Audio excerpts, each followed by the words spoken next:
இதன் மூலம் திராவிட மாடல் அரசு என்றால் சமூக நீதிக்கான அரசு என்று மீண்டும் நிரூபிக்கப்பட்டு உள்ளது. மாண்புமிகு முதலமைச்சர் அவர்கள் பலமுறை பெருமையாக கூறியிருக்கிறார்கள். தமிழ்நாடு பள்ளி கல்வித்துறையின் பொற்காலம் எதுன்னு கேட்டீங்கன்னா அது நம்முடைய அமைச்சர் அன்பில் மகேஷ் பொய்யாமையுடைய பணிக்காலம் தான் அப்படின்னு பலமுறை நம்முடைய முதலமைச்சர் அவர்களே பாராட்டியிருக்கிறாங்க. அதனை இன்றைக்கு மீண்டும் பொன்னெழுத்துக்களால் பொறித்து நிரூபித்து காட்டியிருக்கிறார் நம்முடைய அமைச்சர் திரு அன்பில் மகேஷ் பொய்யாமொழி அவர்கள். தொடக்க கல்வியில 100% இடைநிற்றல் இல்லாத ஒரே மாநிலம் இந்தியாவில் தமிழ்நாடு மட்டும்தான். அதற்கு காரணமும் வந்திருக்கக்கூடிய ஆசிரியர்கள் நீங்க தான்.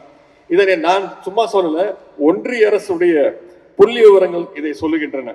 அத்தகைய சிறப்பு மிக்க கல்வித்துறையில பணியேற்கக்கூடிய உங்களுக்கெல்லாம் நான் சொல்வது ஒன்றே ஒன்றுதான்.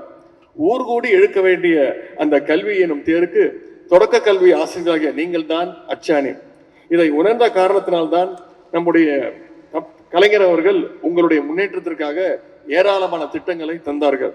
கலைஞர்களுடைய பேனாதான் ஒன்றிய அரசுக்கு இணையான ஒரு ஊதியத்தை மாநில அரசு ஊழியர்களுக்கும் ஆசிரியர்களுக்கும் பெற்றுக் கொடுத்தார்.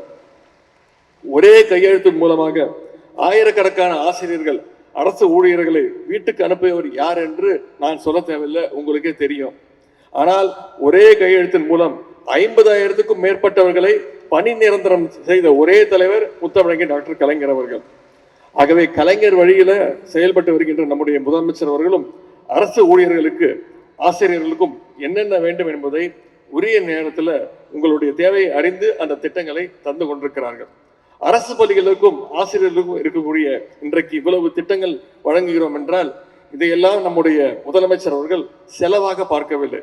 அவற்றை எல்லாம் நம்முடைய தமிழ்நாட்டின் எதிர்காலத்தின் மீதான முதலீட்டாகத்தான் நம்முடைய முதலமைச்சர் அவர்கள் பார்க்கின்றார்கள். அதனால்தான் ஒன்றிய அரசு கல்விக்கான நிதியை வழங்காமல் நிதிச்சுமையை ஏற்படுத்துகின்ற போதிலும் நம்முடைய முதலமைச்சர் அவர்கள் ஆசிரியர்களும் மாணவர்களும் பாதிக்காத வகையில் பல்வேறு திட்டங்களை செயல்படுத்தி கொண்டிருக்கின்றார்கள். ஆகவே இதையெல்லாம் நீங்கள் உணர்ந்து உங்களுடைய பணிகளை சிறப்பாக அமைத்துக் கொள்ள வேண்டும் என்று நான் கேட்டுக்கொள்கின்றேன். குறிப்பாக விளையாட்டுத்துறை அமைச்சராக உங்களுக்கு ஒரு வேண்டுகோள், பிள்ளைகளை படிக்க சொல்லும் அதே வேளையில் விளையாடவும் நீங்கள் அனுமதிக்க வேண்டும் என்று உங்களை எல்லாம் நான் அன்போடு கேட்டுக்கொள்கின்றேன்.